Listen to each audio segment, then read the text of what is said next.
Today we honor the birth of a true warrior for peace. He was a peaceful warrior for peace and shared prosperity, for genuine justice and equality, regardless of, well, let's put it this way. He lived his life in pursuit of the fulfillment of the promises made by the U.S. Constitution. We hold these truths to be self-evident, that all men, read that as human beings, are created equal, and that they are endowed by their Creator with certain inalienable rights, that among these rights are life, liberty, and the pursuit of happiness. But historically in this nation, the negro, later referred to as the African American, and then finally black, simply with a capital B, in recognition of the multiple nations of forebearers births that cannot be identified because they kept better paperwork on their livestock than they kept on us. Remember that most of our forefathers were not immigrants and were not Native Americans. We were imports. We were imported as unpaid labor. And when we were finally freed by the Emancipation Proclamation of Abraham Lincoln, our slave owners received reparations, but we did not, and we still have not. But that's neither here nor there. Well, my point is that historically, people could go to our national parks free of charge on the day that we celebrate Dr. King's birthday. But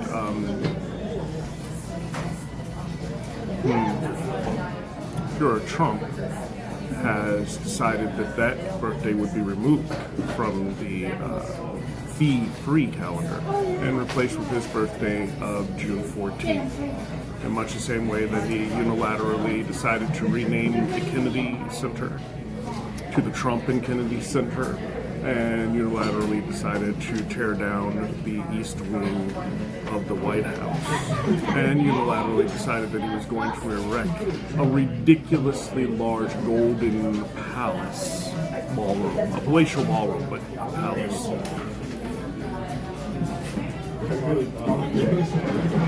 In its place. Well, not in its place, but connecting to it.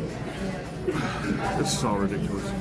And now he has decided unilaterally that he is going to create a competitor to NATO, directed at the same countries that are in NATO, with a $1 billion paywall for membership, but wherein membership still has you subjugated by the chair, which would be him, and whoever he chose his successor to be, if I read that correctly. This is ludicrous. I'm not going to say it's not normal, because it is normal with him. It's normal for him, and far too much of our government has decided to enable him and to empower him to behave in that way. But it is not normal for this nation. As unjust and unfair as this nation has been to Native Americans and Black people and Latin people, you know, like all the many Mexicans who lived here when it was Mexico or Mexico, and stayed here when the border changed and it became the United States of America. And all the many times we've allowed them to come and freely go whenever they wanted, because we wanted their migrant labor. And all the many times we have forcibly kicked them out of the country and hired them back in. Listen, we've been unfair to a whole lot of people. Chinese people, Japanese people, remember the internment camps. But this stuff is going on, this steady progression to the fourth unified Reich right here in the United States, where we're becoming the centralized Axis nation when we helped the member nations of NATO and Russia, to defeat the Axis nations.